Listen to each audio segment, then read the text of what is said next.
The town of Farmington. Respecting history, planning the future. Good evening.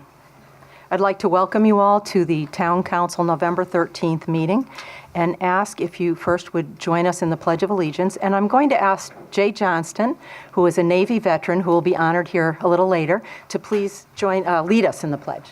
Jay.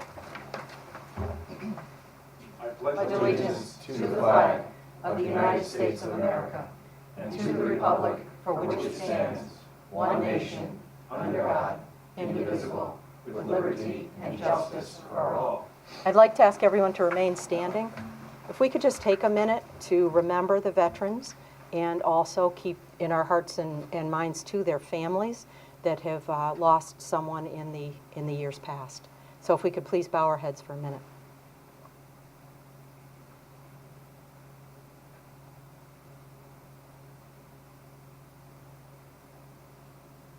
Thank you.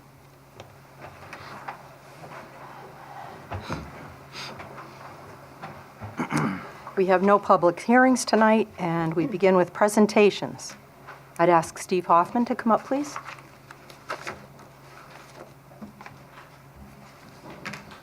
Good evening. Matt Saplinski, Captain Matt Saplinski, please come up.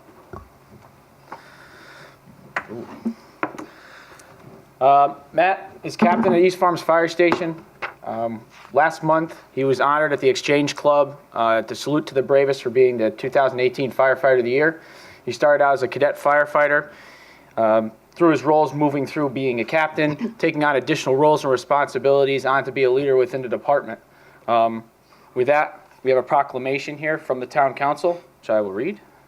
Whereas Matt Saplinski has served the town of Farmington as a volunteer firefighter at the East Farmington Volunteer Fire Department since February 2013, and whereas Matt Saplinski started as a cadet in the cadet program for many years, ultimately becoming an interior firefighter in the department, and whereas Matt Saplinski is a second-generation firefighter, following in his father's footsteps through the ranks and excelling in every aspect of the fire service, and whereas Matt Saplinski has taken on additional roles and responsibilities within the fire department to include co-training officer, cadet advisor, lieutenant, and is presently serving the department as captain, whereas Matt Saplinski has been integral in the majority of the department's most serious calls in 2018, including a standout performance on a motor vehicle accident in which he deployed a plan to extricate an occupant trapped in an overturned vehicle, and whereas Matt Saplinski and his crew implemented and carried out the plan to perfection, and the rescue is now used as an example in Farmington's training sessions, and whereas Matt Saplinski has made significant and lasting contributions in multiple ways that have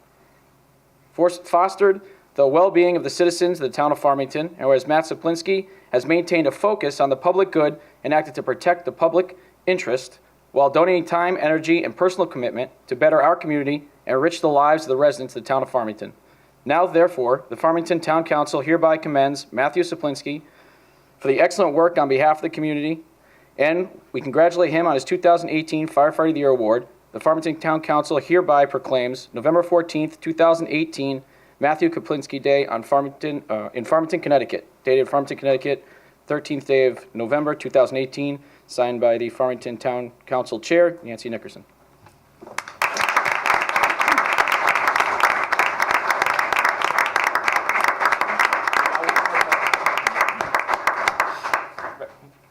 You're on. Stand on this.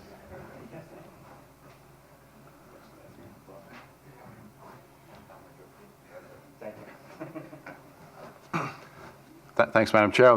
I'll be brief. I also would like to offer my congratulations to Matt for his selection as Firefighter of the Year, and want to bring greetings from the Connecticut General Assembly as well.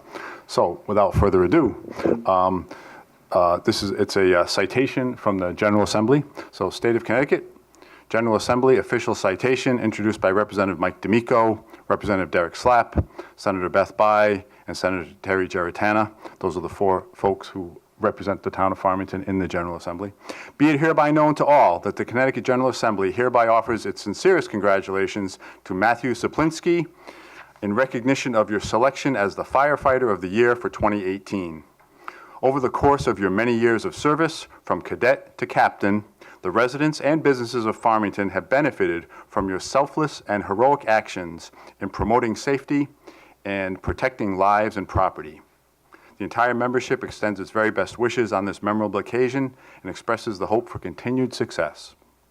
Given this 13th day of November 2018 at the State Capitol in Hartford by Martin Looney, President Pro Tem of the State Senate, Joe Arasimowicz, Speaker of the House of Representatives, and Denise Merrill, Secretary of the State. Congratulations, Matt.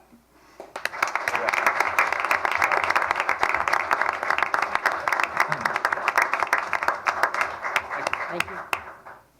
I would just like to thank you, Matt, too, on behalf of the council here again, and say thank you for your hard work, and we're very proud to have you here tonight receiving this award. So thank you. And thank you goes out to all of the rest of you here that are fire people, firemen, firewomen, but that do so much for our town. Thank you so much.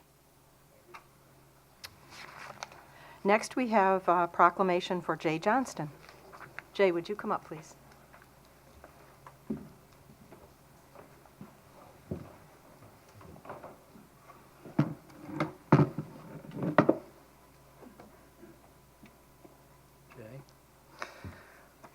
Well, I had the good fortune of spending last Friday at the Farmington Library, where there was a reception to honor Jay.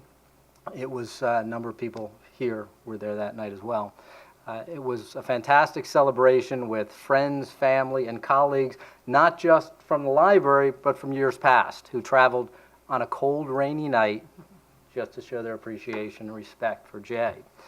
I've had the fortune of serving on the FVGLA and the Farmington Library with Jay, so I've gotten to see close up the good hard work he does, and the respect only grows. I'd like to dial back a few years to my first year on the town council. We were actually in the Barney Library, the newly renovated Barney Library at that point in time, because this room was being renovated. And it was that time of year that everyone on the council looks forward to and the town all looks forward to. It's the budget season. And part of the budget season is each department coming forward and presenting their needs, desires, and goals for the coming year. That particular evening, the library was up. And when it's his time, strolling to the podium in all his sartorial splendor is Jay Johnson. Much as you see him tonight, bow tie, jacket, topsiders, and to top it off, figuratively, bare ankles. No socks for Jay at any time. Well, as he steps up to the podium, the lights dim. The screen in the back of the room is aglow with this fantastic video telling all the accomplishments of the library over the course of the year, renovations, interviews with some of the new people who have come in, interviews with the staff. Of course, we see Jay on the video as well. Fantastic presentation. As the screen turns down, the lights come back on, that's the time when the council now talks to Jay about numbers. This is usually the part where there's discussions about where they think they should be. We've set goals and targets. Well, Jay has been a little shrewd here. He's blindsided us all. He comes in under budget. So now instead of questions about the budget and all these fundings, it's a love fest. Jay, the library's so great. Your staff is fantastic. You've done such a great job. We love the renovations. So it was at that point that I realized Jay is not just the style icon that we see here tonight. Jay is a hardworking, well-respected, and forward-thinking library director, the same one we've grown to appreciate over these 12-plus years, and we thank you for that. With that being said, I would like to read the proclamation to Jay. Whereas James J. Johnson was hired as the Executive Director of Farmington Libraries on November 30th, 2006, and will retire on January 4th, 2019 after over 12 years of dedicated service. And whereas Jay Johnson is a well-respected library director, working on behalf of Connecticut's communities since 1972, he started when he was about 10, I think, and has served on the Connecticut Heritage Foundation, Connecticut State Library Board of Directors, Connecticut Library Association, American Library Association, and the New England Library Association. And whereas Jay Johnson has been the distinguished recipient of the Connecticut Outstanding Librarian of the Year, and served, let's see, oops, lost my place here. There's a lot on this sheet. And the Paul Harris Fellow by the Farmington Rotary in 2017. Whereas Jay Johnson's upbeat attitude and lively personality make him a well-respected leader, and during his tenure he has implemented learning investment programs for library staff by promoting a technologically educated, customer service-oriented, happy and productive staff. And whereas Jay Johnson is a highly effective administrator and has streamlined workflow procedures, reorganized and restructured library services, including the utilization of open source technology to improve efficiency and cost savings, and oversaw a transformative renovation of the historic Barney Library. And whereas Jay Johnson's creativity and innovation has produced countless programs to enrich the library's social, technological, and cultural offerings, including lecture series, concert series, a passport services program, Makerspace Maker Fair, branding book project, and numerous capital projects. And whereas Jay Johnson has maintained a strong partnership between the library and the community by enhancing the service, experience, and resources that offer opportunities for residents to explore, create, and share ideas. And whereas Jay Johnson's countless hours of time, energy, and personal commitment has bettered our community and enriched the lives of the residents of the town of Farmington, his personality and experience will be missed. Now, therefore, the Farmington Town Council hereby commends Jay Johnson on his personal success and varied achievements, his dedication and immeasurable contributions to the town of Farmington, and extends to him best wishes for a long and well-deserved retirement. Dated this 9th day of November 2018 at Farmington, Connecticut, Nancy W. Nickerson, Chair, Farmington Town Council. Jay.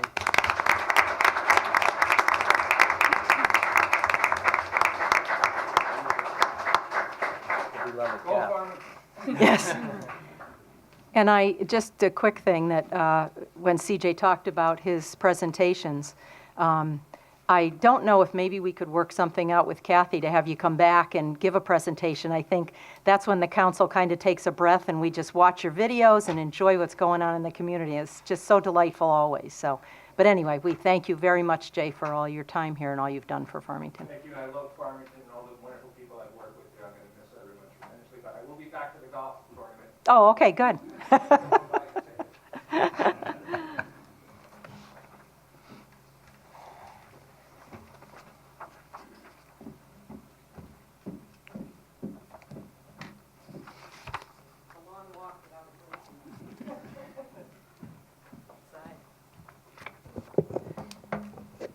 Good evening, everyone. Tonight, I have the honor of giving a presentation, the Proclamation for the Veterans. I wanted to start by saying we had a full day on Sunday, which was Veterans Day. We started out by the veterans coming to the town hall and placing a wreath on the monument out front. And if you haven't seen the monument, you should stop by at some point. The people are, anyone that has died in service in our town is on that monument.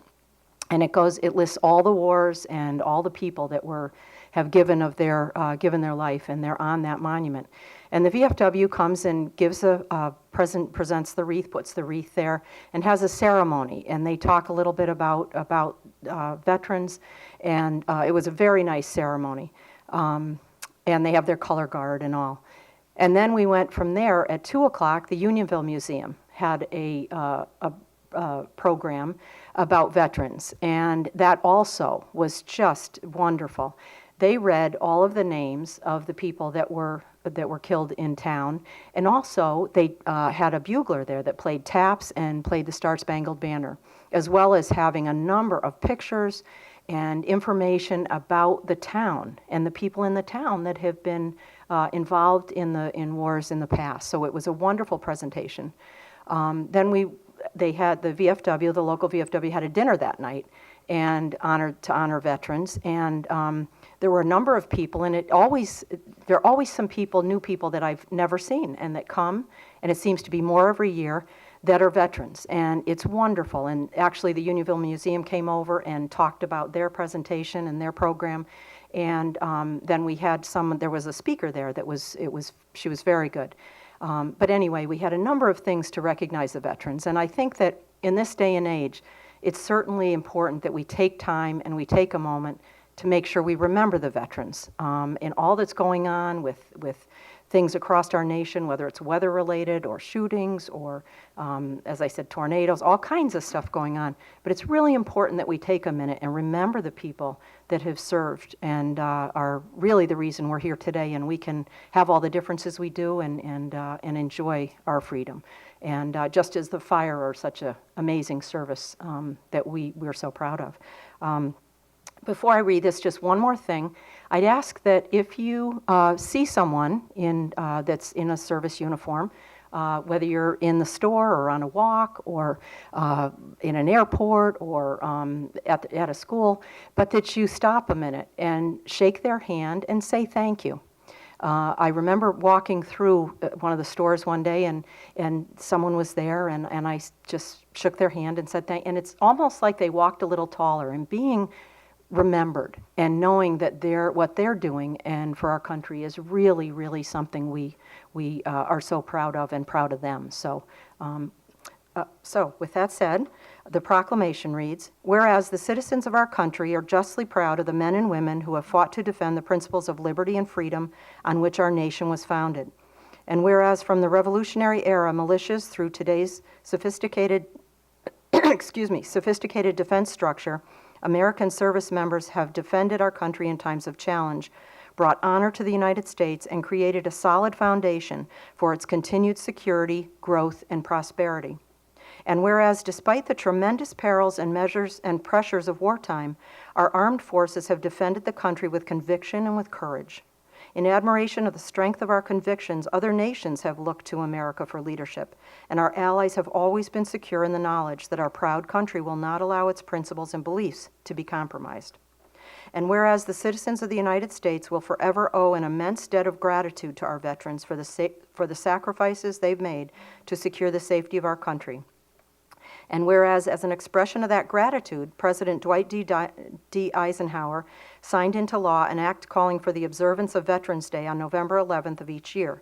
And in 1921, that date was originally designated as Armistice Day, in remembrance of the end of World War I, and as a perpetual reminder of the blessings of peace. And by 1954, the observance widened to honor the courageous veterans of all foreign conflicts. And whereas our veterans reflect the preeminent qualities of patriotism and courage in all of us and continue to make countless contributions to military and civilian life. In addition, many men and women from the Connecticut National Guard are serving in Iraq and Afghanistan, or are scheduled to be deployed there shortly, along with many other Connecticut residents serving with the United States Army, the Air Force, the Navy, the Marines, and the Coast Guard. Now, therefore, be it resolved that the Farmington Town Council hereby thanks the many contributions and accomplishments of all of our veterans. Dated at Farmington, Connecticut, this 13th day of November 2018. Nancy W. Nickerson, Chair, Farmington Town Council. Thank you.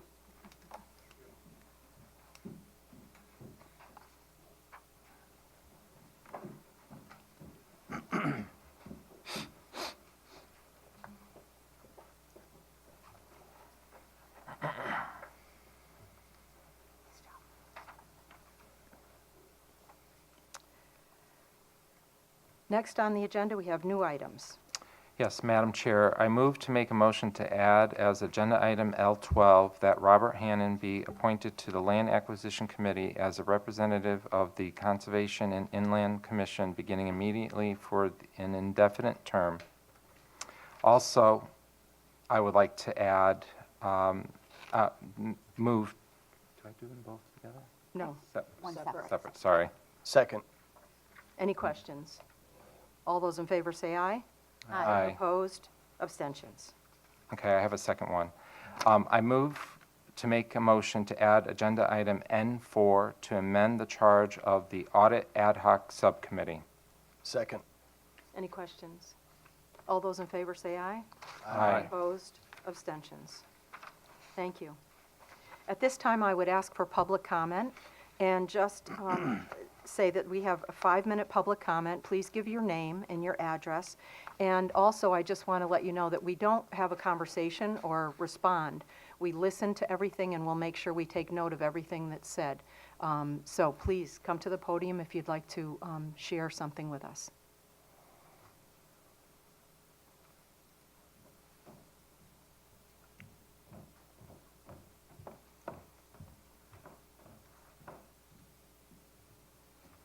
Good evening. My name is Melinda Pritz, and I live at 2 Nadia's Way. Hello again. You heard from me last time. So I'm here tonight again just to briefly speak about the determination of a site for the expansion of the cemetery. And I did receive an email from the town manager that indicates that, at least from my understanding, there will be a recommendation made this evening. So I just wanted to speak briefly in representing my neighborhood of 5 surrounding streets. There's less of us here tonight, so I'm the de facto voice this evening. Just to express our gratitude that you all have heard our concerns, and it looks as though from the agenda that you all, there will be a recommendation. So we're looking forward to how that goes and what you all have to say. We're very hopeful in hearing the discussion and in looking at the agenda that was published that there may have been an opportunity for further due diligence around the purpose of the land and the intent of it, and also the restrictions. We're really just hoping that there is a way for you all to make a permanent determination this evening, because we're concerned about facing something similar in the future, either something like this issue or something else in terms of the use of the land. And so we're very interested in hearing how you all discuss it and what your determinations are, so that we can rest easier as a larger neighborhood, I think, going forward. So we do appreciate that the town council is really taking this very seriously and looking into this. So thank you very much. Thank you.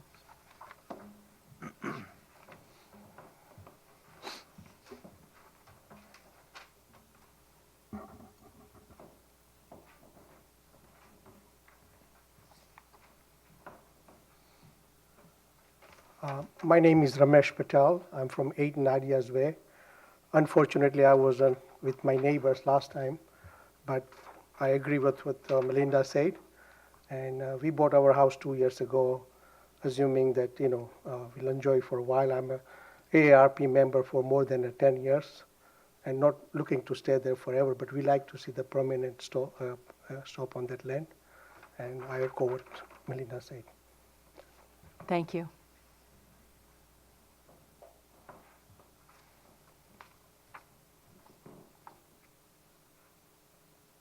Other public comment? Okay, great, thank you. Reading of the minutes. I move to approve the October 9th, 2018 regular town council meeting minutes. Second. Any corrections or changes? Okay, yes. I guess it's more of a comment. I remember that evening that there was, and I don't have the exact agenda item, but on page 11, number 3, when we were talking about appropriation transfers, there was quite a discussion about the $2.4 million that would turn over to fund balance at that point. But I don't see that reflected in the minutes, and that could be a procedural thing, but there's no mention of the discussion that took place that evening around that topic. Was this under an action item? I believe that under an action item, you don't have discussion reflected. Well, there was a motion made to accept the appropriation transfers, and then there was discussion before we voted on that motion, I believe. I know, but you have discussion reflected on the action items, ever. Okay. So there's no way to amend that to reflect that discussion? Well, the type of minutes that you have, you don't have discussion. Your feelings are reflected in your vote. And the other style of minutes would be if you wanted to have a verbatim minutes where every word is put in about everything. Otherwise you don't want to decide that what you said is more important than what somebody else said. And that's not the style of minutes that you have, but you certainly can change them to your minutes. Okay. I guess I just needed that clarification because I know that there often minutes do reflect some discussion, so. Not under Ours action don't. items, Yeah. only under the reports. Okay. Thank you. Madam Chair. Yes. Just as a side point to address your issue, certainly the public can go back and see the videos. That is all on video. There is a permanent record of that, so we can always go back and review. Okay. Okay, all those in favor of the minutes, say aye. Aye. Opposed? Abstentions? Okay, reading of communications and written appeals? Nothing? And report of committees. First, the Yukon Committee. We had a meeting a week or so ago, and a lot of the discussion centered around the public-private partnership, the articles that have been in the paper and what's happening. There's certainly, they just talked about the possibilities, but we have nothing as far as any decisions obviously are made or anything at this point. What we are going to is have continued discussion with Yukon and have a line to hear anything that's going on or possibilities. So we did discuss all the different financial pieces and things going on. So in the future, we'll keep you updated with whatever's going on. So land acquisition.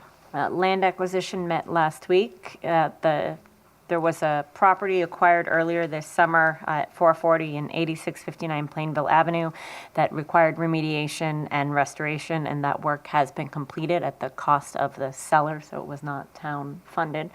So that work is now complete for the Plainville Avenue property. We're continuing to evaluate other properties and work with landowners who are interested in potentially selling their open space or open land to the town.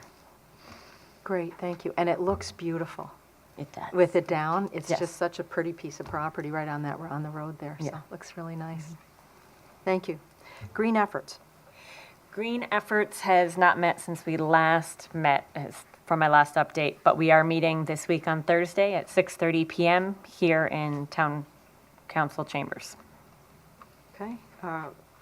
FHS Ad Hoc Community Service Committee. Yes, that's me, thank you. So our community survey around the high school project was completed on October 25th, and we want to thank everyone who participated and answered the phone and went further to answer the questions and give us the feedback that we were looking for. We had the consultant present results to the ad hoc committee on November 1st. I can just say, to keep it short, the survey showed that the community is interested in a renewed planning process for the high school and definitely feels the need for changes, that's important. The survey ad hoc committee meets again this Thursday to work on our presentation of the survey results that we'll present to the facility and financial subcommittee. So we're looking to work together as a group to come up with what we see as the major findings and maybe make some recommendations from the data to that other ad hoc committee. So on Tuesday, November 27th, we'll have a joint meeting with the other ad hoc committee to present those results and what we can learn from those results from the survey as we move forward in addressing the high school facility. Thank you. What time is the meeting, Beth, on the 27th? On the 27th, 7 or? they usually, I think Edwards Committee, I think they've been meeting at 7 p.m. I think it's 7, I can double check here. sorry, I didn't jot that down. Because I know the, 7 o'clock. Yeah, 7. okay, because the survey's at 6, right? 6 to Correct. 7, yeah. Meeting at Okay, thank you. Village Center Committee. Oh, This one. Oh, I'm sorry. Financial, I'm sorry, Edward. We're just talking about it. No problem. Go ahead. So we've met a couple times since our last town council meeting. We met in October, and we had a really good meeting. We had 2 guests. So we had a presentation on building committee experiences from the towns, a couple individuals representing the towns of Guilford and Wethersfield. So we had Michael Ailes from Guilford Building Committee, and he talked to our committee about his building project experience. Guilford had a $93 million new construction school that was built on the same site and passed in referendum 3-1. We also heard from Michael Emmett, the superintendent of the Wethersfield School, and Deborah Murphy, who was involved in the PAC for the building project in Wethersfield. The Wethersfield School was a renovate as new project that was originally planned for $74 million, but ended up costing $85.5 million, which was mostly due to finding asbestos and having to do all that sort of remediation. So it was good to be able to hear from 2 other towns that went through the process, and also hear from one town that did a complete build as new and one that did a renovate as new option. During that meeting, we also had a presentation from our superintendent of schools, Kathy Greeter, on the previous building committee options. So last year there was one option that went to referendum, but there was a number of other options that the building committee came up with. So we went through the details of those options as well.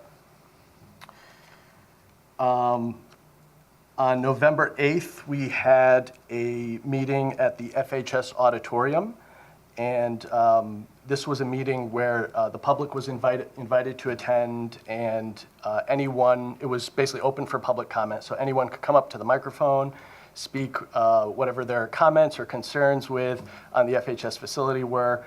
So it was really great to hear from the public, and that was part of our committee's charge as well. So it was great to go through that process as well.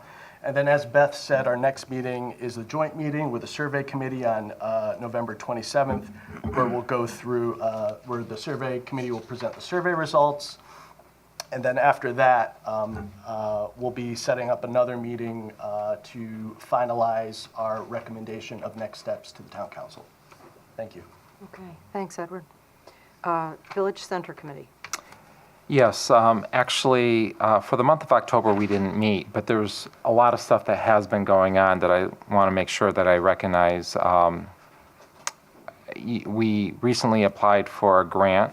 Our town planner had submitted the application for a $175,000 grant submitted to the DECD Brownfield Assessment Grant. The amount of work and time and energy that went into this grant was tremendous, and it's the first time ever going through that, and I just have to let the council know that pretty impressed on the staff here that was able to put that all together and submit it, and it looks really good. So hopefully we'll have some good news from that grant agency. And also, even though we didn't meet in October, we did have a request for an RFQ for a landscape architect design for improvement in that quarter of the village center. So that is still in process, and I believe the town is receiving those RFQs today. Our next meeting is December 5th. That's it. Okay, thank you. Auditor Ad Hoc Committee. We had our first meeting last week. We reviewed standard practice procedures. We reviewed what Farmington's been doing over the last several years. Traditionally, we've been going out for RFPs every 5 years. We have the new item on the agenda, which we'll be talking about. Now, I can get into a little bit more detail then, but there was some consensus in the committee to go out with an RFQ for next year. RFP for next year, and that's what we'll be discussing during our motion before the council tonight. Okay, thank you. The only other addition I wanted to make was I went to the CROG meeting, which I do every other month, and one of the discussions was safety needs in towns, and towns submitting different things that they may consider safety needs in the towns to the CROG group, which is the Connecticut Regional Group of Governments. So that was interesting, and the other thing that was discussed at length, which seems to be discussed in many places these days, is the manufacturing need, the need for manufacturing, the people to work in manufacturing. Over 2,000 jobs right now. That was discussed at length, and one of the conversations came around them the CROG group, the board, coming out to Farmington and going to Trump and going through there and looking. But they're trying to talk to many different companies about how they can work with them in programs for young people and for jobs that are so needed in our town, all of our towns across the state. So that was very interesting and really something that we will look into in the future. So, okay. Report of council chair and liaison. What I would like to just briefly ask about tonight is when we went through and talking about the safety needs in towns at CROG and the fact that in our goals, the town council goals, we have a goal that talks about a third bridge. And now budget time is going to be coming up, and our staff is going through budget time. and are putting together their budgets. But what I would like to ask is if we could have, the council could have a report on where we are with the third bridge. We have already done some work, and at this point, I'm not sure where we're at with that because so much else has been going on. But I'd like to just ask Kathy if for the next meeting, we could have a little report about where we are. And a few years ago, when the town looked at putting a third bridge across the river, the state was actually going to pay for the bridge.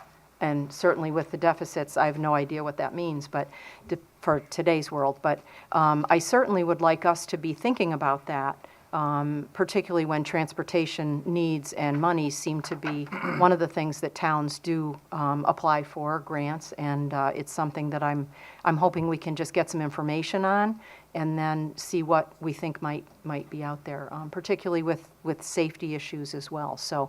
And when we had our last storm, that was certainly an issue, not being able to get across or having to go to both ends. So I'd just like to look into it, if the council would, that's okay, and have Kathy just bring us a report and see what we think. We hear, I know all of us, I think, hear more than anything about traffic. So we could see where that might lead us to helping that situation out in town. So, okay? Definitely. Thank you. Okay, Board of Liaison, of Education, I'm sorry, of Education Liaison. That's me. So Board of Ed has met twice since we've last met or given updates. On October 15th, the Farmington Public Schools Foundation presented a check for $42,000 for teacher-initiated grants, so that's always a good thing.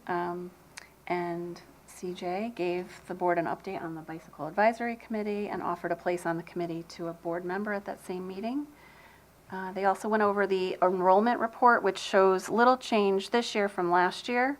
East Farm School and Union School are slightly over capacity, and the other 5 schools have sufficient capacity at this time. Budget issues that they discussed, the business administrator estimates that it looks like he's expecting slightly higher federal grant awards for the district, but also expects higher electricity costs, just doing some projections.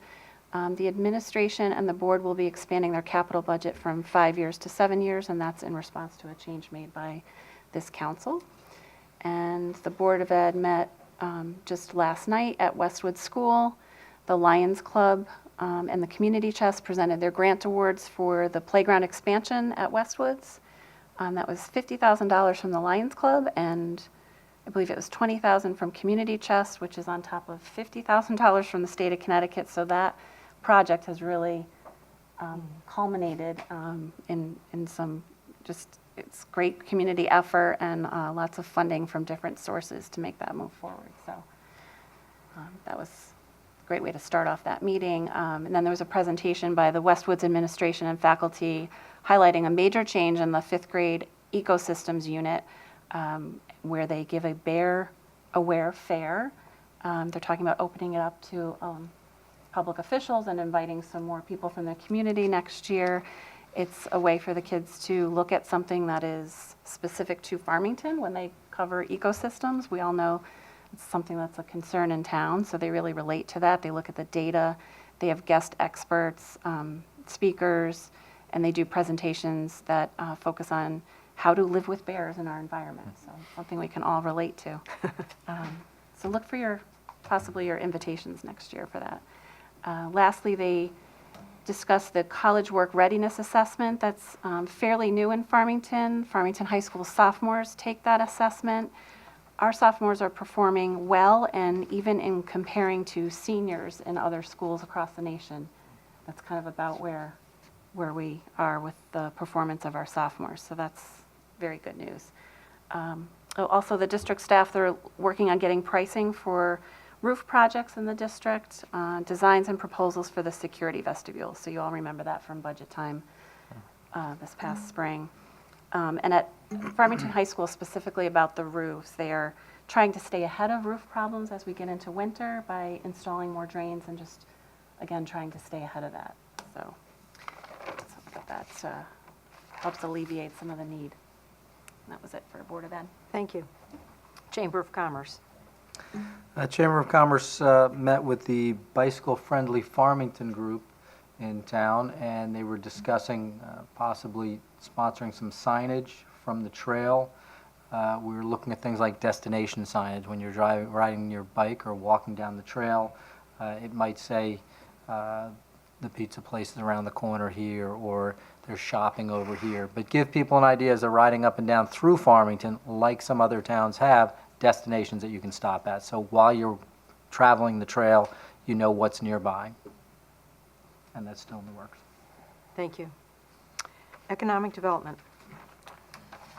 Yes, the Economic Development Commission had a presentation from Jim Calciano for 155 Scott Swamp Road. That's near the Atria Assisted Living facility there. So he made a presentation to the commission concerning that location for a project that will include a Yankee CrossFit, Thomaston Savings Bank, and indoor climate-controlled storage area. The plans include making improvements to the building, the parking lot, and landscaping, and it was issued a positive referral by the commission. And where is that? 155 Scott Swamp. It's near the Atria Assisted Living. More in the manufacturing area. In the okay, because the building's existing. They're Yes. gonna Yeah. redo Right, the building. right, Yeah, I was yes. trying to think of which side of it, because one is an empty lot and the other. Oh, great, that's great. Thank you. Farmington Historic District. Nothing new to report. Okay, Housing Authority. The Housing Authority meets tomorrow, Wednesday, at Staples House at 6:15 p.m. Human Relations. The Human Relations Commission meets Wednesday, November 28th at 6:30 at the Community Center. Library Board. Yeah, as CJ noted when he was giving his presentation, the library board honored Jay Johnson on Friday, November 9th at the Farmington Public Library. There was a service. Nancy gave a proclamation there, and Representative Mike D'Amico also gave a citation on behalf of the Connecticut General Assembly. It was just a really great event. A lot of people showed up, food and drink, and everyone's having a good time. Also, as Jay was leaving, he mentioned the golf tournament, which is a new event that the library will be hosting in February. It's going to be on February 22nd. It's called the Challenge Cup. With snow. Yeah. This is going to be a mini golf tournament inside the Farmington Main Library. The cost is $60 a person, and food and beverages will be served. And you can register for the event on farmingtonlibraries.org. Dedication of the Jay Johnson Community Room.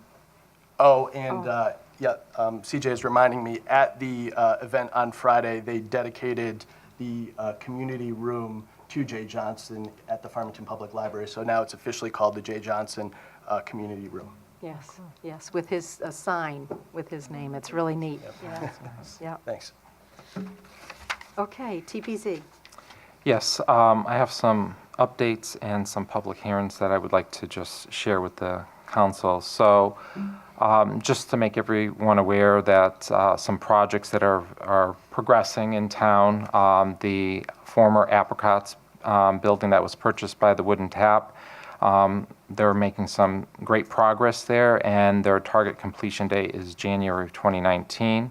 On South Road, there's another medical office building that's being built, and that was leased to a surgical center, and that project is on its way. Just an update on the Charles House, the multifamily residential property that was in Unionville. They have a potential person to buy this property. It's a very large company that's interested in purchasing the property, and those discussions are happening right now from a project update perspective. Other topics that have been talked about at the Planning and Zoning, as part of the POCD plan of POCD, the multi-use trail, there is a section on Route 4 where the Big Bird Bridge is. that old factory there. So there's some preliminary discussions with a developer to extend that, or not to extend that, a developer to develop the property. They made some progress on that property where they wanted to move and the refurbished old trolley stop. And also, they've been talking to some potential folks to rent a section of the building for like a brewery and a restaurant in that building, just to make people aware on the council. Also, which the planning and zoning meeting is typically on Mondays, but because of the Veterans holiday, it was postponed until tomorrow. So just to remind folks that there is a public hearing on a text amendment tomorrow for amending the regulations for the site planning and demolition. So that will be a public hearing tomorrow, November 14th at 7 o'clock here. Also, they will be discussing the Architectural Review Committee. This is a committee that reviews potential development that's going on in our community.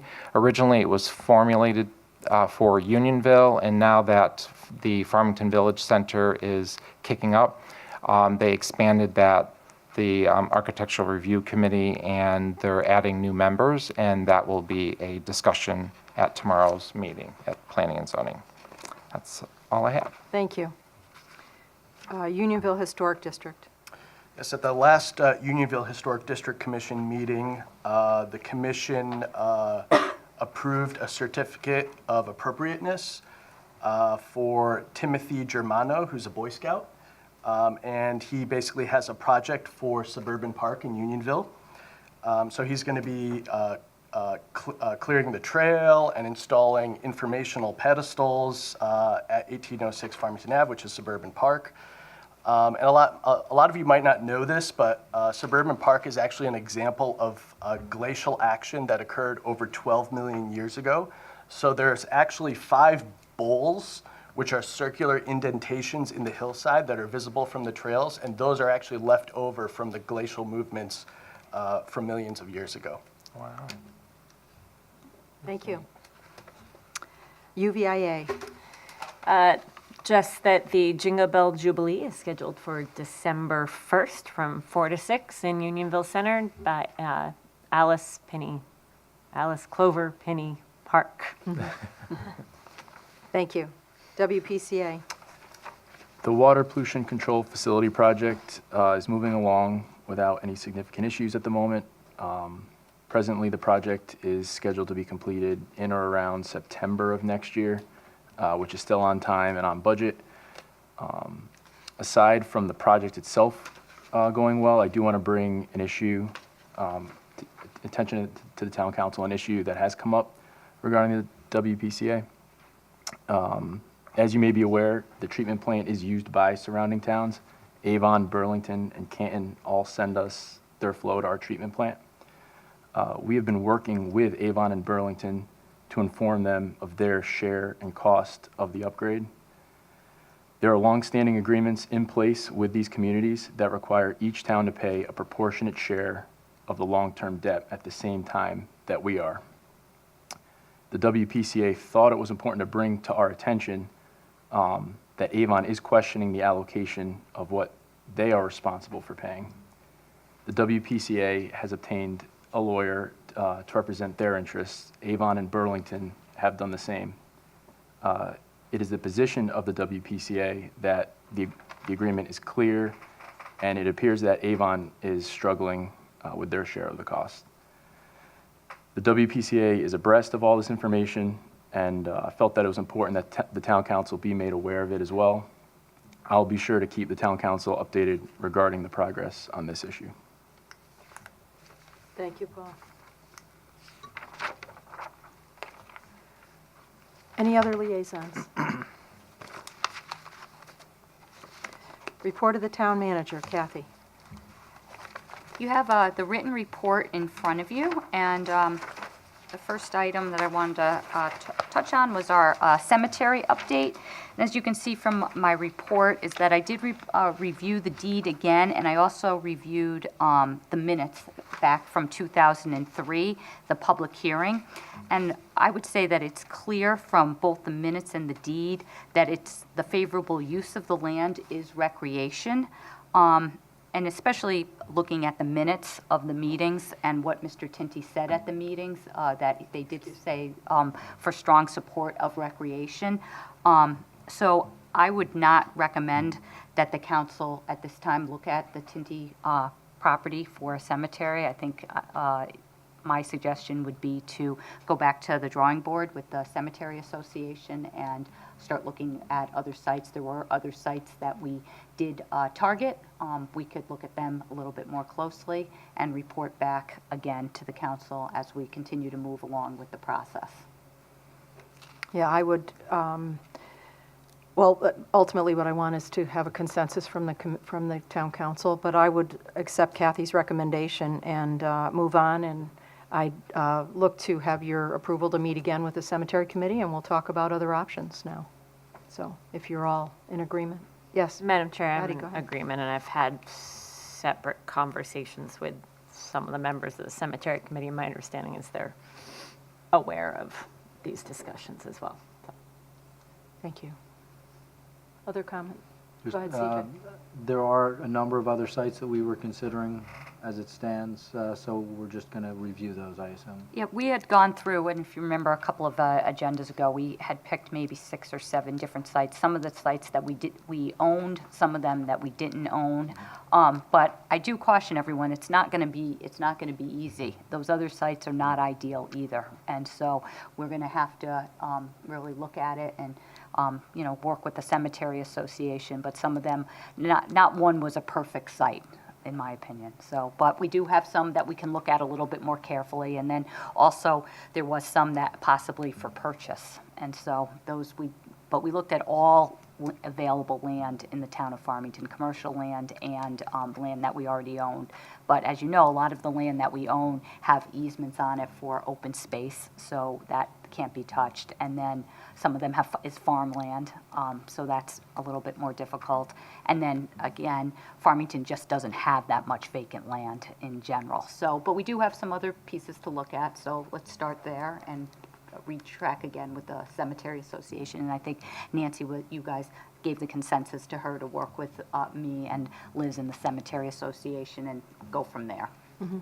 And we can even revisit the Route 6 piece, which I don't know. That was, at one point, we approached the legislation, our legislators about that. So that's something we can look into again. I mean, I think we look into everything we think that's out there and possible, and then we'll come back with what we find, if that's okay with everybody. I'm okay Okay. with that. I had a few questions about the process. So I believe the list of other potential properties came in around 5 or 6? I think so, yeah. And those were either town-owned or on the land acquisition list? They were town-owned on the land acquisition list, and then we actually went through and kind of looked at the map of all property that was vacant. And we picked those pieces of property too. And we did, there's not that many of them, so it wasn't that difficult to do. And then we tried to rate them, and then we took like the top 5 that we thought would be the best to look at. And there's other ones there, but again, we didn't find them ideal. And there was a couple of pieces of property that were maybe could fit, but they were completely very much slated for commercial pieces of property. Even though on our list, some of them were in commercial areas, but they were smaller. But we have a couple of pieces that I don't think we weren't in the process of recommending that we take those to make it into a cemetery. But we did look at everything. So that would take it off the... Yeah. Okay. And the town, I know Garden Street and the Riverside Cemetery there, that's going back quite a ways. Was there an expansion of the original cemetery? I tried to look back in the presentation from the Cemetery Association in February. I'm just wondering about the history. It's just traditional that the town gives the land to the cemetery, and then the Cemetery Association kind of operates the cemetery? I can I get. don't know that that's true. Yeah. I don't know the history. I can get some of the details about it, but I do know that by state law, the town is responsible ultimately when it comes to the town cemetery. So if the cemetery association was defunct, it would then become by state law the town cemetery, regardless if we wanted it or not.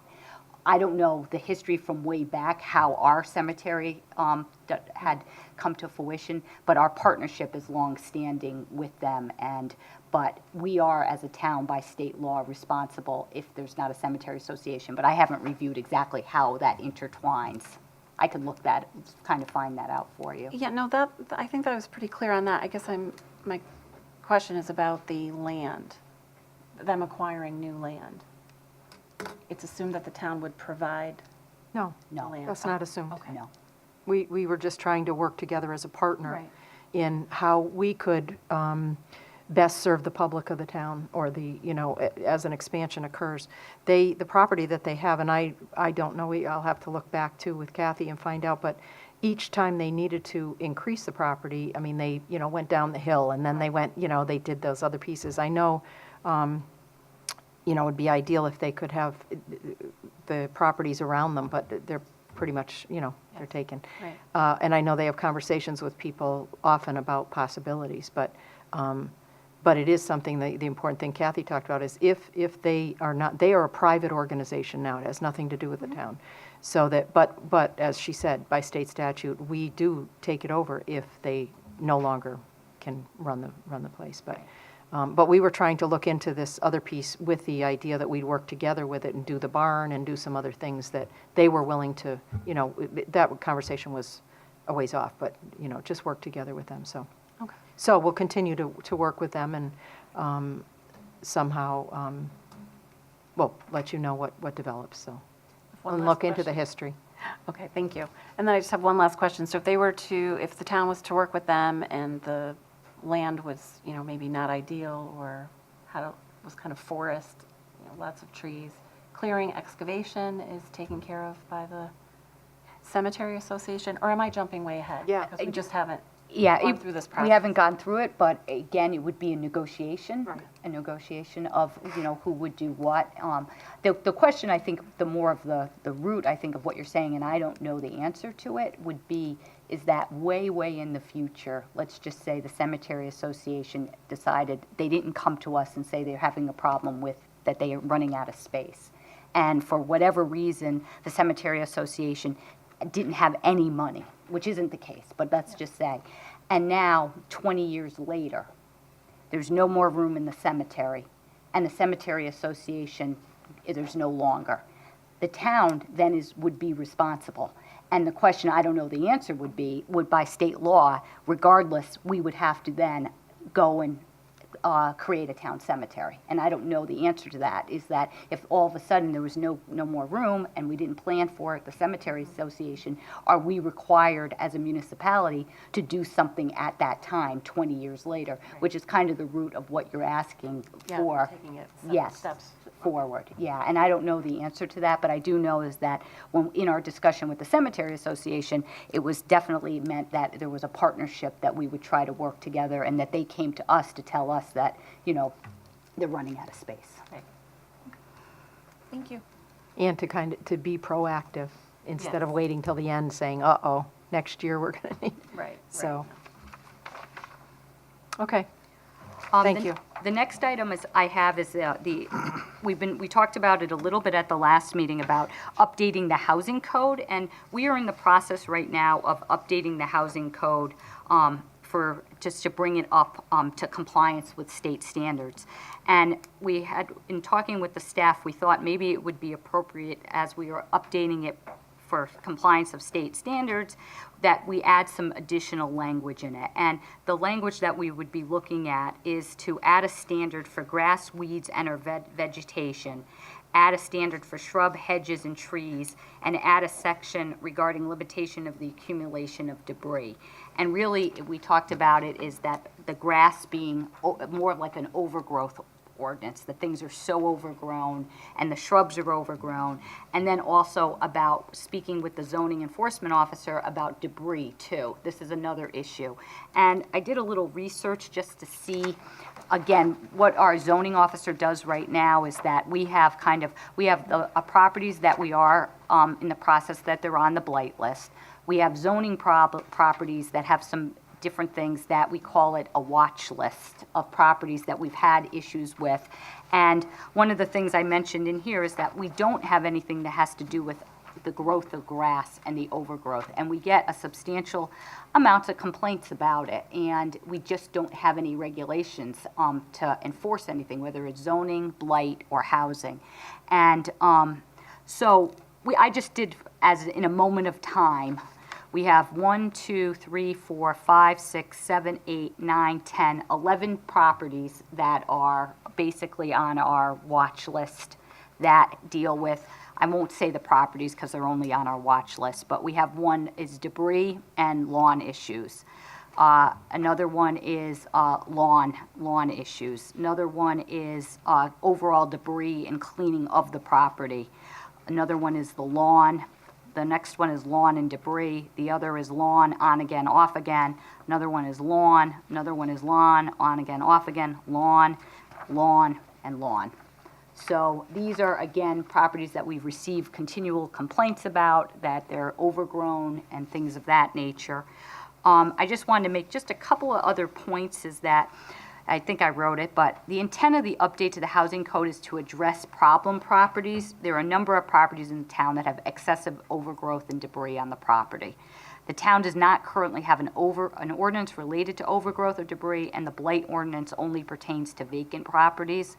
Establishing these standards in the housing code would address complaints that are currently not enforceable. It's the town's discretion for enforcement. The town has no obligation to enforce. We're not really looking to be out there being the lawn police, and we don't have the staffing to do that. And the town it's not our intent to proactively seek out violators, but now has a means of enforcement in response to complaints. And people that have been on the council for a while know that I've been kind of very hesitant about this in the past because of the fact of staffing and the time that possibly it could take, but I'm not sure. We've always had some issues with lawn and overgrowth, but I think with the amount of rain and this season and just the amount that is still left in our blight, they're all lawn issues. They're all like overgrowth of grass and it's quality of life issues. And my staff, and I spend more time trying to figure out ways to enforce a property when we don't have any enforcement rights. And you spend time calling the people, trying to work with them, talking with them, and it's blatant. It's blatant just in people just not wanting to maintain, and it's really bothersome to the neighbors. It's very bothersome. So again, it's a shift in kind of policy direction. My staff supports it. The building department, the zoning enforcement, feel that the time it would take to do some of these enforcements would be far less than tracking down the grass all the time. We would still have a public hearing on it, and people could have an opportunity to talk. But it is a change. We don't have it in our blight ordinance right now. It would be people that are living in their properties. So that's. I just want to have some more discussion about it. If there's interest in keeping this and adding it and having public hearing on it as part of the regular housing ordinance.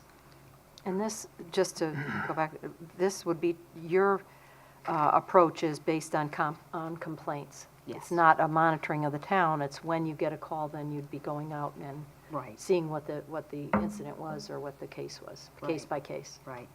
And I think it would really be, habitual type of someone really not maintaining their grass. And again, one of the things we have had a complaint, which I don't think would fall in, is that we do have a resident, we probably have more than one, but we've gotten complaints about a resident that does a lot of wildflowers on their yard.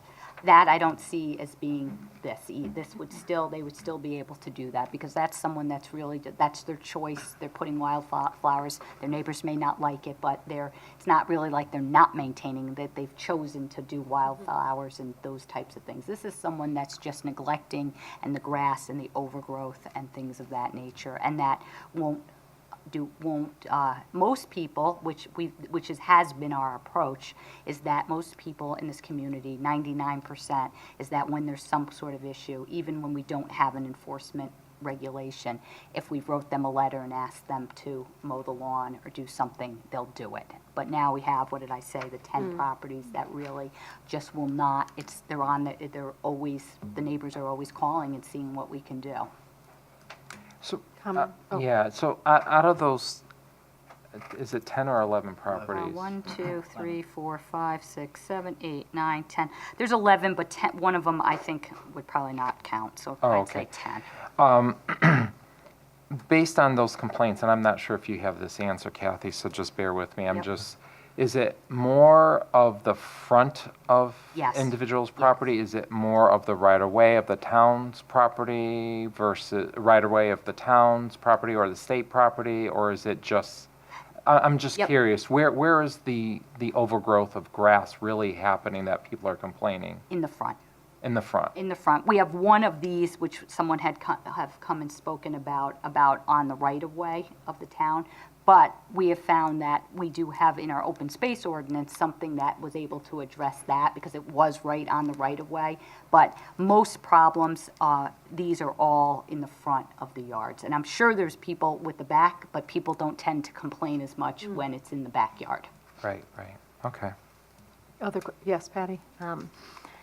I appreciate Kathy looking at this from the perspective of it's a means to address complaints, and I understand that sometimes that it does get unruly.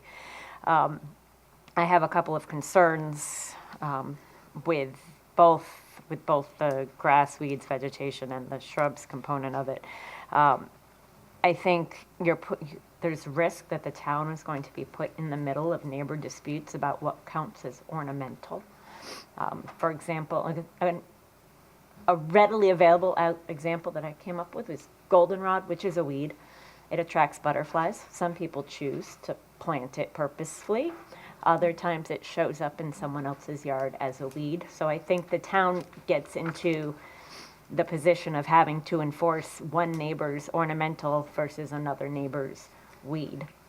And the question so on the one hand, the town's looking as a means to enforce when there's complaints, but it's also now having to get involved in what could be simple, or not necessarily simple, complicated neighbor disputes.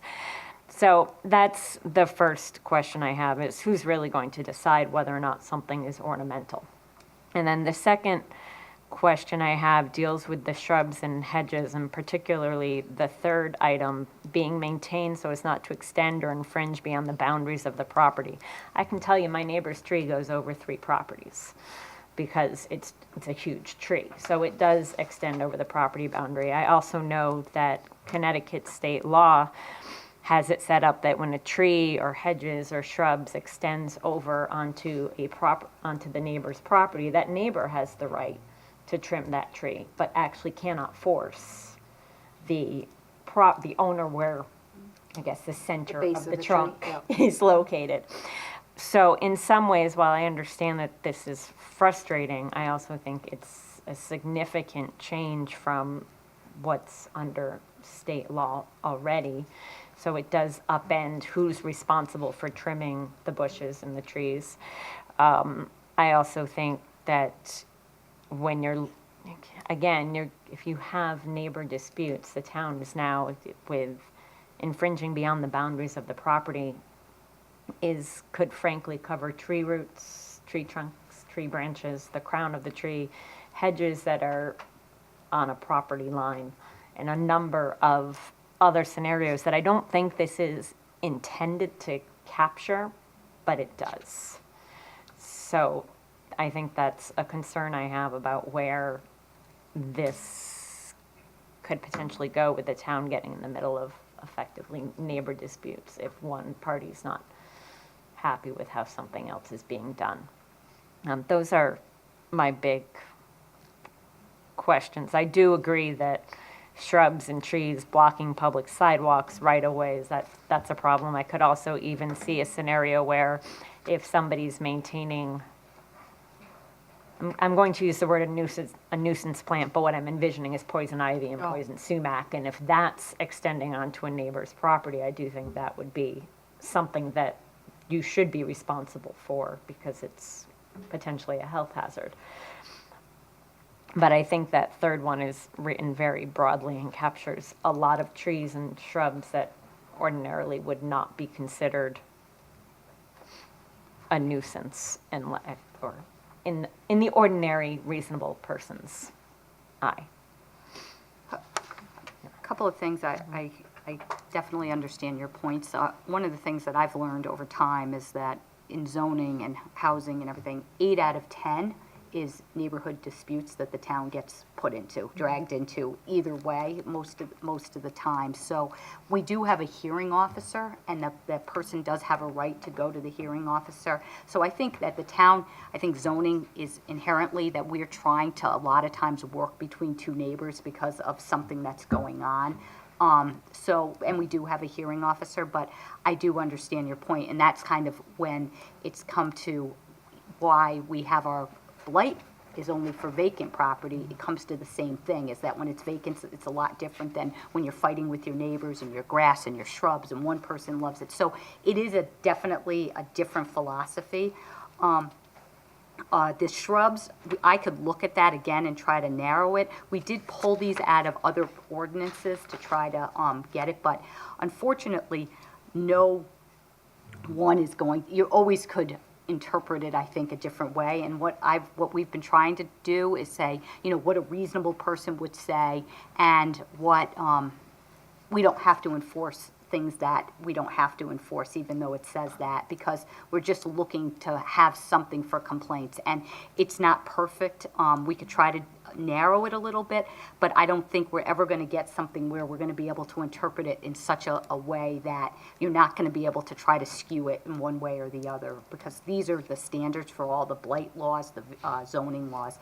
That said, I agree, it's difficult, but I don't know what else the solution is, because like I said, and again, it may be just, it's just very frustrating to some neighbors, and we have some very significant properties that I think we'll be able to help out a little bit, but also just with that there's nothing we can do. And if that's truly going to be the case, then that's good. Then we'll just, we're not going to work as hard, it's frustrating for the staff. And I understand your points, but I don't really know what other solution there is.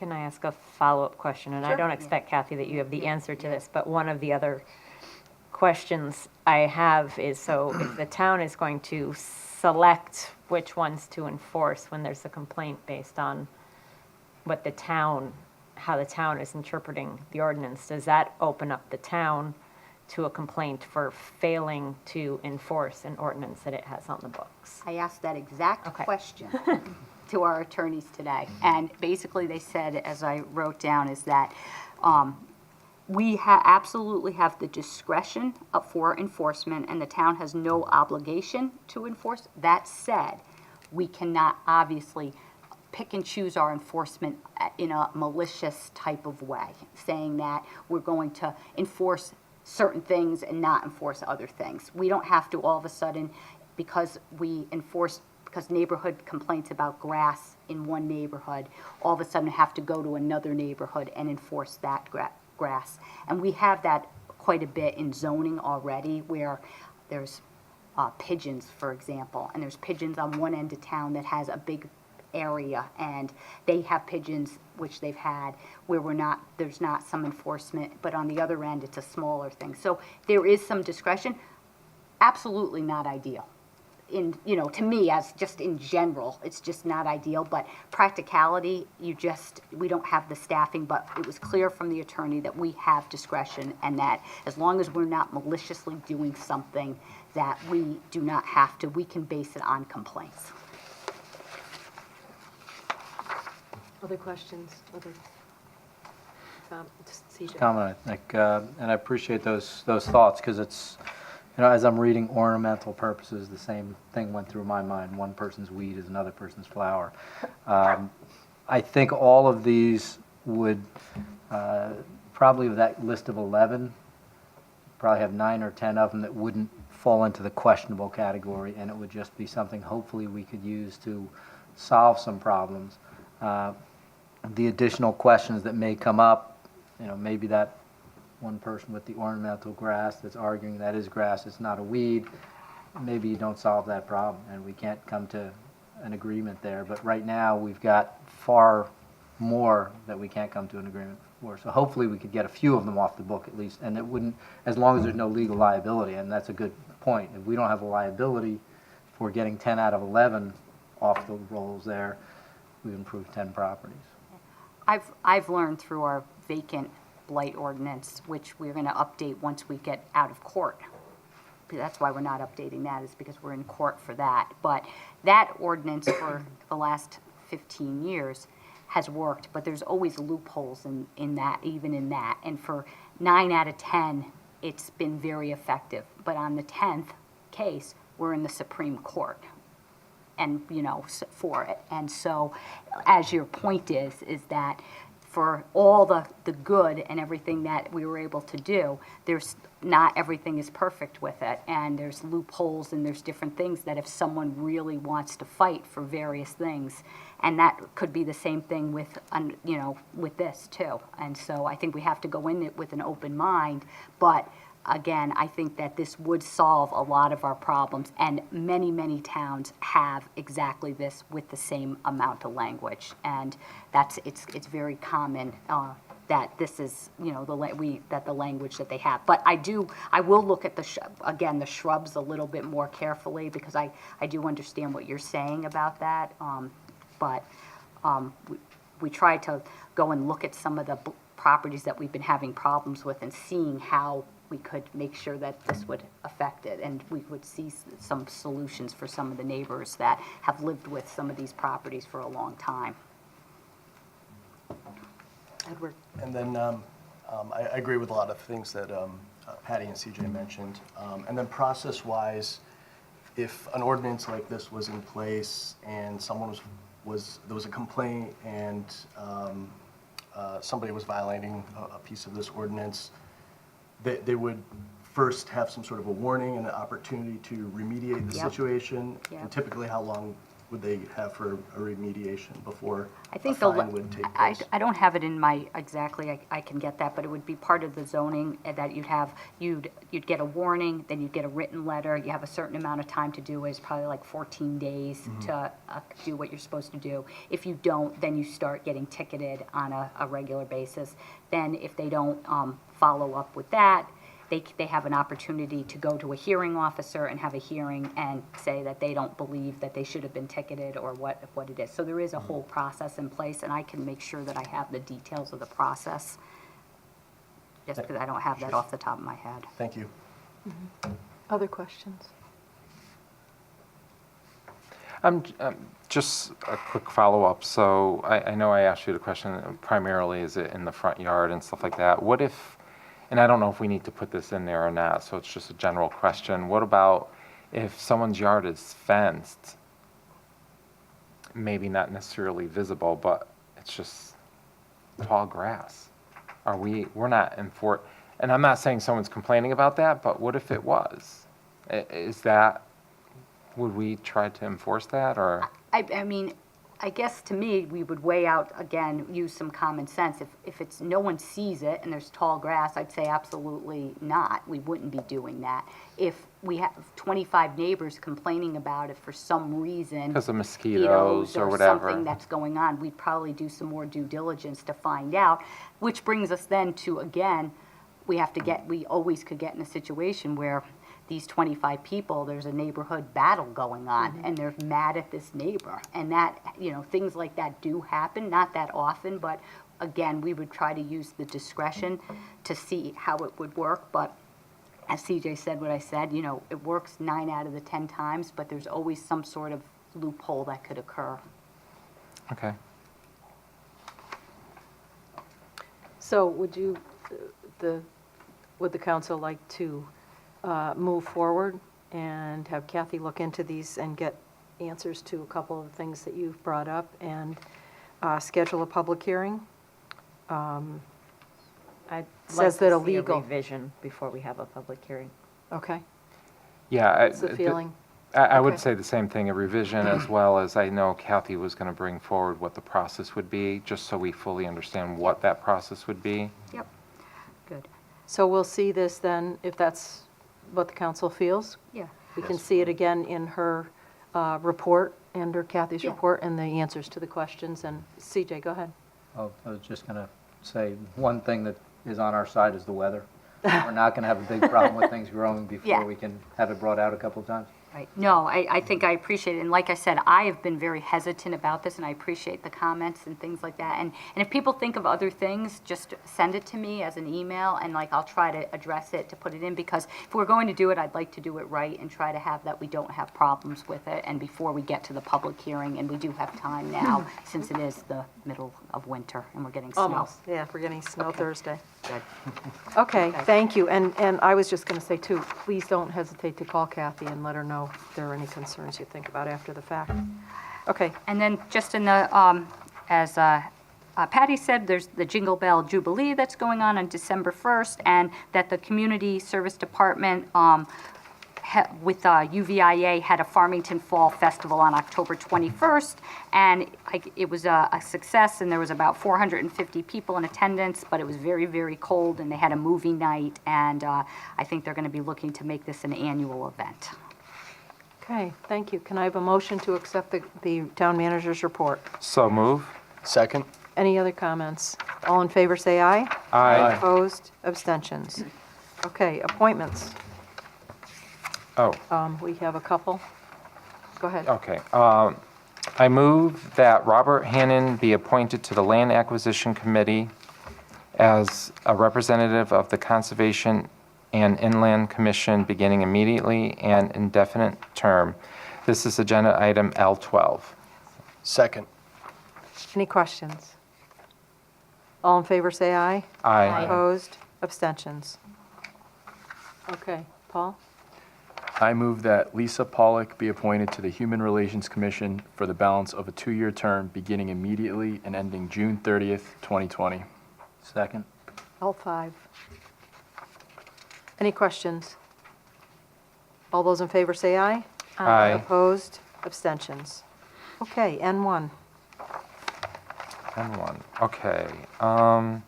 I move to ratify the tentative collective bargaining agreement, supervisor and non-supervisor, between the Town of Farmington and Local 2001 CSEA/SEIU for the period of July 1st through 2018 through June 30th, 2021. Second? Kathy? This is our first, as you know, we're in negotiations with all our bargaining units, and this is our first one that we were able to settle, and that's with the SEIU. This is our supervisors and non-supervisors collective bargaining. This group represents the town division directors and other supervisors and professional staff. There are 22 members in both units. This was to be a 3-year contract from July 1st, 2018, so back retro through June 30th, 2021. The highlights include some various language and procedural changes that have no net financial impact but are positive enhancements to the town operations. There's incremental health insurance premium cost sharing increases, as well as increases in the prescription drug copays. There's wages for 3 years is 2.5, 2.35, and 2.25. The contract cost for this 3-year agreement is $125,000. That's for the total of 3 years. This represents a 6% increase or 2% each year. We usually try to aim our contracts at trying to be no more than between 2.25% overall cost per year. We were able to offset the wage increases with the increased cost sharing and health insurance and increases in drug copays.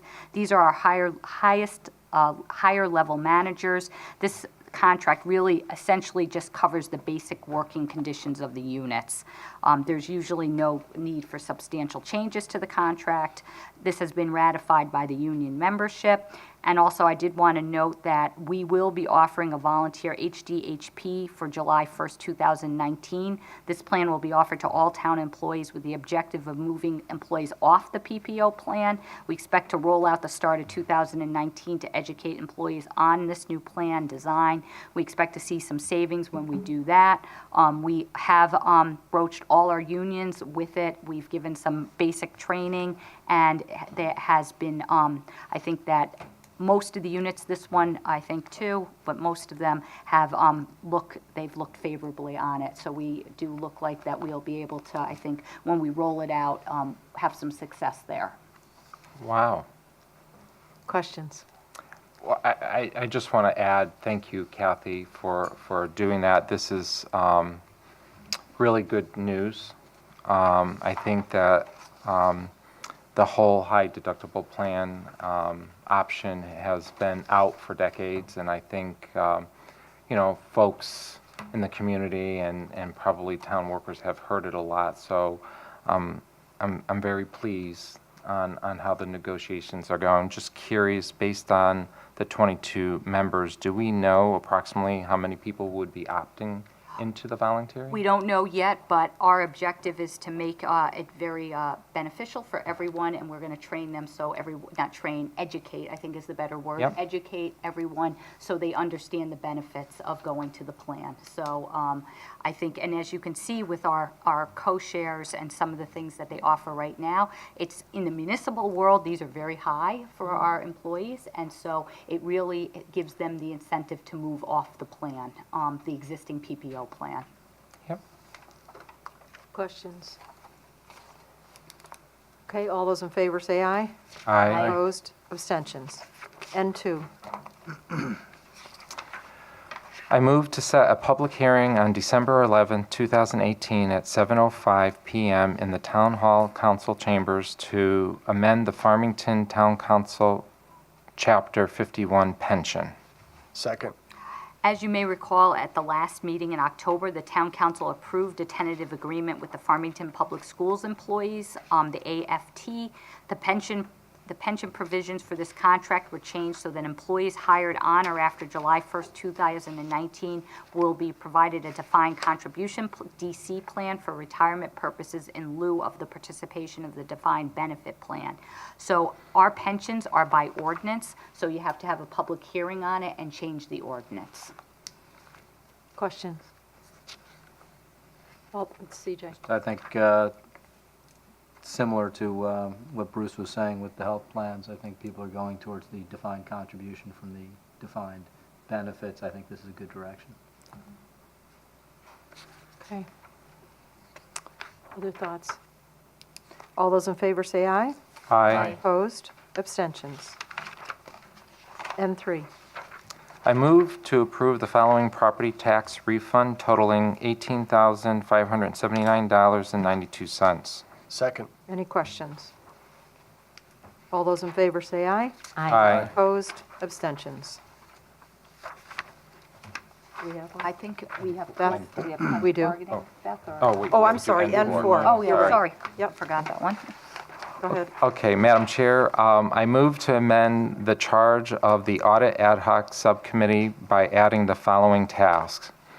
To review the current policy for appropriating the auditor to audit the town financial records, to review the current contract for auditing services, to determine if a new solicitation for auditing services is appropriate at the present time, and to create a timeline and process to soliciting a new auditor. The new section that's being added is when the solicitation for proposal for auditing services is made, the Auditor Ad Hoc Subcommittee will review the proposal received as a result of solicitation for proposals for a new auditor and make the recommendation to the full town council as to which proposer should be appointed to the audit the town financial records at the conclusion of the fiscal year. Second. Okay. I think I said it right. Do you want to Yeah, so I guess, and Patty, feel free to jump in and if I'm leaving anything out. So we thought it'd be a good idea to go out for an RFP for next year. So this would be for 2019 fiscal year. In order to do that, basically, our existing charge was what you see on the top portion of it. It was only to get to this point. So essentially, we would be amending it to add everything below, seek the proposals, interview if necessary, make a decision on who to go with, and essentially go from there. I don't know, Patty, if you want to jump in and add anything. I think you covered it, Paul. Essentially, we decided at our meeting that we wanted to move forward with another RFP. And this is giving us authority to do that. And does this start now? Yes. We would be meeting, I think we would resume, I think we talked about December we would start again. If Joe, am I correct? And we would be essentially soliciting the bids and selecting somebody by March. So we'd have 3 to 4 months to do that. Okay, good. Okay, any questions for the committee? Yeah, CJ. In past history, and Joe would probably be the one to answer that, how did we do when we went out to RFPs? Did we get many responses? Last time, CJ, we got 2. 2? Okay. The time before that, there were more. 5, I think. Last time was to kind of go down to 5. It all depends, explaining to the committee, it all depends upon workloads and, after flooding farms, what they have available in the plate, what's facilities from our business. Is there anything we can add into our RFP to try and widen that? We've been discussing. Yeah, we're that too. in the process of reviewing it to see if we can loosen it up a little bit and maybe get a couple more firms to the table. And the other thought, CJ, is because we're in the middle of a 5-year, not a contract, but a 5-year plan with Bloom Shapiro, the fact that we're going out after 2 years might also signal to others that we're not automatically going to go with Bloom Shapiro, so they might be more interested in bidding into the process. Great. Any other questions? Okay, all in favor, say aye. Aye. Opposed? Abstentions? Now, I will have a short. okay, so we need an executive session. Okay, Madam Chair, I move to executive session to discuss matters concerning collective bargaining. Attendees to the executive session should be limited to the town council members as well as the town manager. Second. All in favor, say aye. Aye. Opposed? Abstentions? Okay.